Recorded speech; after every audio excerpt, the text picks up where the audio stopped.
প্রিয় ছাত্রছাত্রী, শুরু করতে যাচ্ছি এই আর.এস. আগরওয়ালের নবীন অঙ্ক গণিত থেকে। পরিমিতির ম্যাথ শুরু করেছিলাম, আজকে করব। আমরা করেছিলাম কত দূর, 1 থেকে 10 পর্যন্ত করেছিলাম। আজকে 11 থেকে কিছু অঙ্ক শুরু করব। তো শুরু করছি 11 নম্বর। 11 নম্বর, যদি কোনো আয়তক্ষেত্রের দৈর্ঘ্য 10% বৃদ্ধি এবং প্রস্থ 10% হ্রাস করা হয়, তাহলে এর ক্ষেত্রফল কত পরিবর্তন হবে? এই টাইপের অঙ্কগুলো ডব্লিউবি, কনস্টেবল এগুলোতে বেশিরভাগ দেয়। পিএসসি ক্লার্কশিপে আশা করি এত সোজা অঙ্ক দিবে না, তবুও প্র্যাকটিস করার কথা করে নিই। যদি একই পার্সেন্টেজ বৃদ্ধি আর কম থাকে, তাহলে সবসময় ক্ষতি হয়। সবসময় কি হয়? ক্ষতি হয়। কত পার্সেন্ট? এই যে কাটাকাটি করে পেলাম 1, তার মানে 1% ক্ষতি। একই পার্সেন্টেজ বৃদ্ধি এবং একই পার্সেন্টেজ ক্ষতি যদি হয়, দেখো 10% বৃদ্ধি 10% হ্রাস, তাহলে সবসময় কী হবে? ক্ষতি হবে। কীভাবে? দেখো, আমার আগে ছিল 100, 10% বৃদ্ধি করেছে মানে 110, এখন 10% কমিয়েছে মানে 90, তাই না? তাহলে কাটাকাটি করলে 9 11 99, ছিল 100 হয়ে গেছে 99, 1% ক্ষতি হলো। প্রুফ করলাম এটা। এইভাবে অঙ্ক করতে গেলে অনেক বড় চড়া লম্বা চড়া হয়, এক পেজ শেষ, দরকার নেই এই অঙ্কর। 12 নম্বর, একটি আয়তক্ষেত্রের দৈর্ঘ্য 50% হ্রাস করা হয় এবং প্রস্থ 80% বৃদ্ধি করা হয়, এই আয়তক্ষেত্রের ক্ষেত্রফল কত পরিবর্তন হবে? অনেকজন অনেকভাবে করে, ঠিক আছে। আমি 50% হ্রাস করা হলো মানে 50, আগে ছিল 100, 50% কমিয়ে দিলাম 50 হলো। এবার আগে ছিল 100, এবার বলেছে 80% বৃদ্ধি, তাহলে বাড়িয়ে দিলাম। এইটুকুর ক্যালকুলেশন আমি করব। 5 18 90, ক্ষতি হয়ে গেছে। 100 ছিল আগে, এখন 90 হয়ে গেছে, 10% ক্ষতি। 10% ক্ষতি। আমার প্লাস মাইনাসের দিকে আমি যাই না। প্লাস মাইনাসে অনেকে প্লাস মাইনাসে করাবো, দেখা গেলো আমি করতে গিয়ে আমার কোথায় প্লাস মাইনাস হয়ে যাবে, ওই জায়গাটা কোনো ঠিক আছে? তা আমি ওই জন্য ওই ঝামেলায় যাই না প্লাস মাইনাসে, ঠিক আছে। আমি নয় করে দিলাম, কিন্তু যে বুঝলো সে তো মনে রাখলো প্লাস মাইনাস কোনটা বেশি বৃদ্ধি কম বেশি, পরে গিয়ে গন্ডগোল পাকিয়ে দিল ওই জায়গাটা প্লাস মাইনাসে। বীজগণিত চলে আসবে ওই জায়গাটা, অনেকটা ফর্মুলা, তাই না? তো আমি এইভাবেই করি, এখানে কোনো প্লাস মাইনাসের দরকার নেই। 100-র বেশি হলে যেটুকু বেশি সেইটুকু লাভ, 100-র কম থাকলে যেটুকু কম সেইটুকু ক্ষতি। এখানে দেখো 99 বেরিয়েছে, 100-র কম 1% ক্ষতি।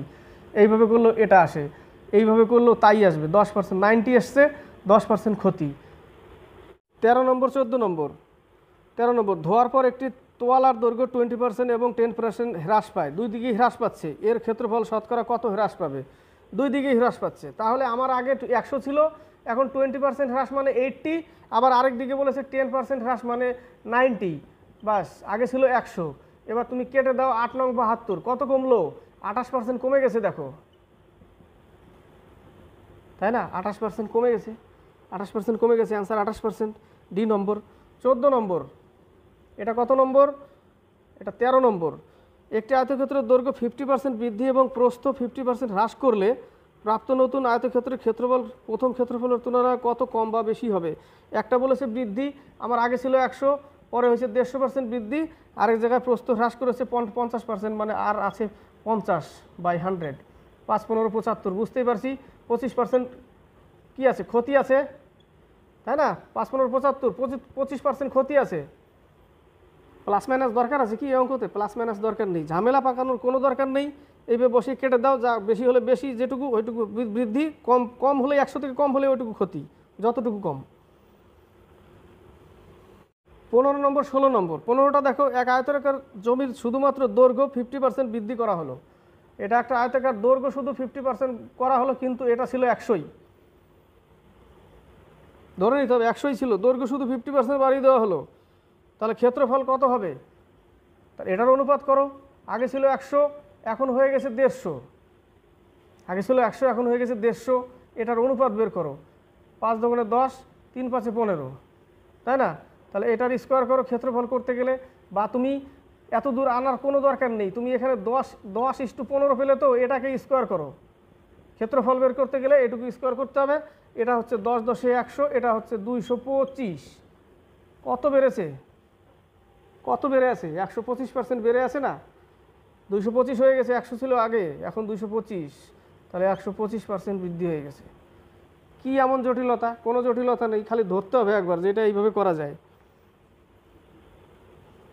16 নম্বর, একটি আয়তক্ষেত্রের দৈর্ঘ্য 50% বৃদ্ধি করা হয়, এর প্রস্থ কত শতাংশ কমাতে হবে যাতে ক্ষেত্রফল পরিবর্তন না হয়? সেম অঙ্ক, চালের দাম 50% বাড়ালো, তাহলে চালের ব্যবহার কত কমাতে হবে যে খরচা একই থাকবে, তাই না? সেম অঙ্ক, তাহলে 25/125 ইন্টু 100, চালের অঙ্কই ফেলে দিলাম আমি। 5 25 125, 5 20 100, 20%, তাই না? কত পার্সেন্ট? 20%। এ নম্বরে অ্যান্সার, চালের অঙ্কতে ফেলে দিলাম। এবার আসবো কত কত, 17 আর 18। 17 নম্বরে দেখো, একটি আয়তাকার মাঠের পরিসীমা 480 মিটার এবং তার দৈর্ঘ্য প্রস্থের অনুপাত দিয়েছে 5:3। তাহলে মাঠের ক্ষেত্রফল কত? আমাদের জানতে হবে সূত্র। একদম কচি কাঁচা হলে কিন্তু অসুবিধা, যে দৈর্ঘ্য কোনটা আর প্রস্থ কোনটা, ওইটুকু যদি না বোঝে তাহলে কিন্তু মুশকিল। এর ক্ষেত্রফল কী কী? এর ক্ষেত্রফল ফল হচ্ছে দৈর্ঘ্য ইন্টু প্রস্থ হয় ক্ষেত্রফল, পরিসীমা এটুকু আমার তো তোমরা জানোই। তাহলে এর পরিসীমা 5x + 3x = 480, নিজেরাই করে দিবে। এই জায়গাটা 8 8 দুগুণে 16x, একসাথে করে দিলাম, ঠিক আছে? 80x = 30। তাহলে একটা হচ্ছে 150 আর একটা হচ্ছে 90, গুণ করলে হয় 13,500 ক্ষেত্রফল। দৈর্ঘ্য ইন্টু প্রস্থতে চলে আসলাম, 13,500। এবার হচ্ছে 18 নম্বর। 18 নম্বরে দেখো যে একটি 40 মিটার লম্বা ও 15 মিটার চওড়া আয়তাকার বারান্দা আয়তাকার পাথর দিয়ে ঢাকতে হবে। যদি প্রত্যেক পাথরের আকার 6 ডেসিমিটার এবং 5 ডেসিমিটার হয় তাহলে এমন পাথরের সংখ্যা কত হবে? মিটারকে ডেসিমিটারে করতে হবে, মিটার ডেসি 10 করে বাড়াতে হবে, তাই না? Kilo hecto deca metre deci, তার নিচের দিকে আসছে 10 করে গুণ করতে হবে। তাহলে একে যদি মিটার থেকে ডেসি করি তাহলে 10 গুণ করলাম, ইন্টু একেও মিটার থেকে ডেসি করলে 10 গুণ করলাম। এইবার এর ক্ষেত্রফলকে নিচের যে পাথর সেই পাথরের ক্ষেত্রফল দিয়ে ভাগ করে দাও, তাহলে আমি পেয়ে যাব কতগুলো পাথর লাগবে, তাই না? এই বারান্দার ক্ষেত্রফলকে টোটাল পাথরের ক্ষেত্রফল দিয়ে ভাগ করে দাও। পাথর কত কত আছে? 6 × 5, 6 × 5, 6 মিটার দৈর্ঘ্য, 5 মিটার, এবার কি ডেসিমিটার দৈর্ঘ্য, 5 ডেসিমিটার প্রস্থ। তাহলে কত ডেসিমিটারের কতগুলো পাথর লাগবে?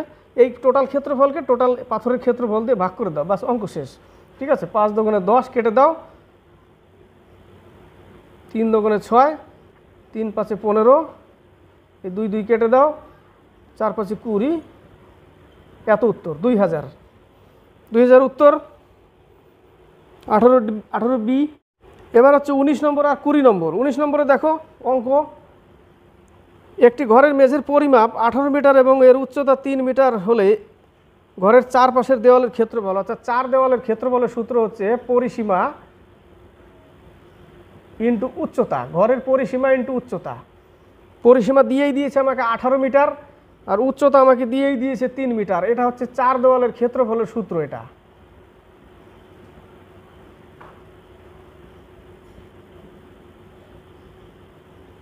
চার দেওয়ালের ক্ষেত্রফল সমান সমান কি লিখব? 2 × a + b × h, পরিসীমা ইন্টু উচ্চতা। সেটাই, পরিসীমা ইন্টু উচ্চতা দিয়েই দিয়েছে। তাহলে এত 54 বর্গমিটার, 54 বর্গমিটার সি নম্বর অ্যান্সার। 20 নম্বর, একটি প্রেক্ষাগৃহের দৈর্ঘ্য ও প্রস্থের অনুপাত 3:2। প্রেক্ষাগৃহ যাই হোক গৃহ, তার দৈর্ঘ্য হচ্ছে আর প্রস্থ হচ্ছে 3:2। যদি ছাদের ক্ষেত্রফল 600 বর্গমিটার হয় তার মানে এটারই ক্ষেত্রফল, ঘরের ক্ষেত্রফল যা ছাদ তো তাই সেম, তাহলে এর ক্ষেত্রফল = 600 বর্গমিটার লিখতে পারি। তাহলে 3x × 2x = 600 বর্গমিটার। তাহলে 6x² = 600। তাহলে x 100 কেটে দিলাম, তাহলে x = 10। তাহলে একটা হচ্ছে 30 আর একটা হচ্ছে 20, তাই না? 30 আর 20 পেলাম, দৈর্ঘ্য 30, প্রস্থ 20 পেলাম। আবার বলেছে 4 দেওয়ালের ক্ষেত্রফল 1500 বর্গমিটার হয়, তাহলে কক্ষের উচ্চতা কত? সেম জিনিস, সিম্পল জিনিস চলে আসি। এবার দৈর্ঘ্য কত পেলাম? 30, প্রস্থ কত পেলাম? 20, ইন্টু উচ্চতা = 1500 মিটার। অঙ্ক ফেলে দিলাম সূত্রে, পরিসীমা ইন্টু উচ্চতা, পরিসীমা ইন্টু উচ্চতা। 50 দুগুণে 100 h = 1500, 0 0 কাটো, h = 15 মিটার। 15 মিটার উত্তর, উচ্চতা। পরের পেজ 21-22, একটি আয়তক্ষেত্রের দৈর্ঘ্য প্রস্থের দ্বিগুণ। কি বলেছে? 21 নম্বর, ধরে নাও এটা একটা আয়তক্ষেত্র, দৈর্ঘ্য হচ্ছে প্রস্থের দ্বিগুণ, প্রস্থ x, তাহলে a 2x। এবার বলেছে দৈর্ঘ্য 5 সেমি হ্রাস করলে, আগে ছিল এই দুটো, এবার 5 সেমি হ্রাস করবে। এবং প্রস্থ 5 সেমি বৃদ্ধি করলে, সরি এটা বৃদ্ধি করবে, দৈর্ঘ্য হ্রাস করবে, তাহলে ক্ষেত্রফলের পরিবর্তন হবে 75 বর্গ সেন্টিমিটার বৃদ্ধি হবে। তার মানে বৃদ্ধি হলে কি, তাহলে দুটোর হেরফের না, কম বেশি হয়ে গেল, 75 মিটারের কম বেশি হয়ে যাবে। তাহলে আগে ছিল কত, এখন হয়েছে এটা, এখন হয়েছে 2x - 5 ইন্টু x + 5, আগে ছিল কত 2x² করে দিলাম একসাথে, কারণ আগে 2x ছিল আর x ছিল, ইকুয়াল টু 75 বর্গ সেন্টিমিটারের কম বেশি হয়েছে, তাই মাঝখানে মাইনাস দিয়ে দিয়েছি। এই ক্ষেত্রফল আর আগের ক্ষেত্রফল, এখনকার ক্ষেত্রফল আর আগের ক্ষেত্রফলের ডিফারেন্স কত, 75 বর্গ সেমি। এটা এবার ফর্মুলা সমাধান করো। এই সমীকরণটা 2x² + 10x - 5x - 25 equal to, sorry আরেকটা আছে এখানে, -2x² ইকুয়াল টু 75। এটা কাটো, এখান থেকে -5x একটা বাদ দিলে থাকবে শুধু 5x - 25 ইকুয়াল টু 75। যোগবিয়োগ করছি, এটুকু তো আর বোঝাতে হবে না। 5x ইকুয়াল টু, এই ওই পাশে গেলে 100, x ইকুয়াল টু 20।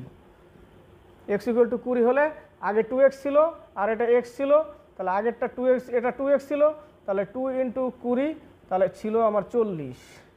প্রারম্ভিক অবস্থায় দৈর্ঘ্য 40 ছিল আর প্রস্থ ছিল 20। তো এবার কি বলেছে শেষে, আয়তক্ষেত্রটির দৈর্ঘ্য কত, 40 সেন্টিমিটার। সি নম্বর অ্যান্সার। 22 নম্বর, একটি আয়তক্ষেত্রের কর্ণ 10 সেন্টিমিটার। এটা একটা আয়তক্ষেত্র, এর কর্ণ হচ্ছে 10 সেন্টিমিটার এবং এটি দৈর্ঘ্যের দ্বিগুণ। দৈর্ঘ্য যদি দ্বিগুণ হলে কি বলবো, দৈর্ঘ্য তাহলে 5, এর দ্বিগুণ 10, ক্লিয়ার, দ্বিগুণ। তাহলে এবার কর্ণ স্কোয়ার ইকুয়াল টু লম্ব x ধরে নিলাম প্লাস ভূমি 5 ধরে নিলাম, লিখতে পারি 100 ইকুয়াল টু x²। প্রস্থটাকেই লম্ব ধরে নিয়েছি, কারণ এটা হচ্ছে একটা ত্রিভুজ হয়ে গেছে এখন, তাই না, এটা একটা কি হয়ে গেছে, ত্রিভুজ হয়ে গেছে, এক সমকোণী ত্রিভুজ হয়ে গেছে, তাই না, ইকুয়াল টু 25। তাহলে এই 25 এই পাশে আসলে আসবে কত, 75 ইকুয়াল টু x²। তাহলে √75কে ভাঙলে কত পাবো, 5√3, 5√3, x এর মান পাবো আমি 5√3 এখান থেকে। ঠিক আছে, কি করে, একেবারে জটিল মানে কমজোর বাচ্চা হলে সে তো আবার বুঝতে পারবে না। দুটোর জন্য একটা বাইরে নিলাম আর √3 থেকে গেল, তাই না, এই স্কোয়ার উঠিয়ে দিলে এটা √, হয়, বাস 5√3। এবার কি বলেছে, তাহলে x এর মান কত, এটা পেলাম। শেষে কি বলেছে, শেষে বলেছে এর ক্ষেত্রফল কত, তাহলে দৈর্ঘ্য ইন্টু প্রস্থ, সরি দৈর্ঘ্য ইন্টু প্রস্থ, প্রস্থ কত 5√3, একই ব্যাপার। এটা যদি স্যার প্রস্থ তো বড় হয়ে গেল, কোনো ব্যাপার না, বড় হলো তো বড় হলো, মান আমার দরকার, তাই না। তাহলে এটা দৈর্ঘ্য ইন্টু প্রস্থ 25√3, ক্ষেত্রফল হচ্ছে 25√3। 23, 24, 25। 23 নম্বর, 18 সেন্টিমিটার লম্বা ও 14 সেন্টিমিটার চওড়া একটি আয়তক্ষেত্রের ভেতরে 18 সেন্টিমিটার লম্বা, এটা 18 সেন্টিমিটার, এটা 14 সেন্টিমিটার, এর ভেতরে একটি বৃত্ত আছে। বলেছে একটি আয়তক্ষেত্রের ভেতরে সর্ববৃহৎ বৃত্তের ক্ষেত্রফল কত হবে। এটা বৃত্ত, এখান থেকে এর দূরত্ব কত, এই দূরত্ব আর এই দূরত্ব সেম দূরত্ব, তার মানে বৃত্তের ব্যাস হচ্ছে 14, ব্যাসার্ধ হচ্ছে 7, তাই না, বৃত্তের ব্যাসার্ধ 7। ক্লিয়ার, বুঝতে পেরেছো। এটা বৃত্তের এই মাথা থেকে এই মাথা 14, কারণ এই সেম দূরত্ব, এই যে সেম দূরত্ব, এটা 14 যদি হয় তাহলে এখান থেকে 14, তাহলে অর্ধেক কত, 7, অর্ধেক মানে বৃত্তের ব্যাসার্ধ 7, তাহলে πr², পায়ের মান 22/7, r² মানে কত, 7² বাস, বৃত্তের ক্ষেত্রফল বেরিয়ে গেল 154 বর্গ সেমি। বি নম্বর অ্যান্সার। ক্লিয়ার। 24 নম্বর, 8 মিটার লম্বা এবং 6 মিটার চওড়া একটি ঘরে 1.6 মিটার চওড়া মাদুর পাতা হলো, মাদুরের দৈর্ঘ্য কত। সিম্পল অঙ্ক, এর ক্ষেত্রফল বাই ওর ক্ষেত্রফল, এটা ঘর, এর নিচে মাদুর বিছাবে 1.6 ইন্টু এক্স, এক্সের মান বের করতে হবে, বাস এক্সের মান কী করতে হবে, বের করতে হবে আমাকে। এটা দিয়ে ভাগ করলেই আমি মাদুরের দৈর্ঘ্য পেয়ে যাব। নিয়ে নাও একটা, 8 × 16 30, কত পাবো? মাদুরের দৈর্ঘ্য কত হবে? 30 মিটার। উপরের ক্ষেত্রফল গুণ করলাম, 8 মিটার লম্বা এবং 6 মিটার চওড়া একটি ঘর, ওর ক্ষেত্রফল বাই মাদুরের ক্ষেত্রফল। তাহলেই মাদুরের ক্ষেত্রফলের মধ্যে মাদুরের শুধু চওড়া দিয়েছে, দৈর্ঘ্য দেয়নি। দৈর্ঘ্য এক্স মান বের করলাম, এটা দিয়ে ভাগ করলেই দৈর্ঘ্য বেরিয়ে যাবে।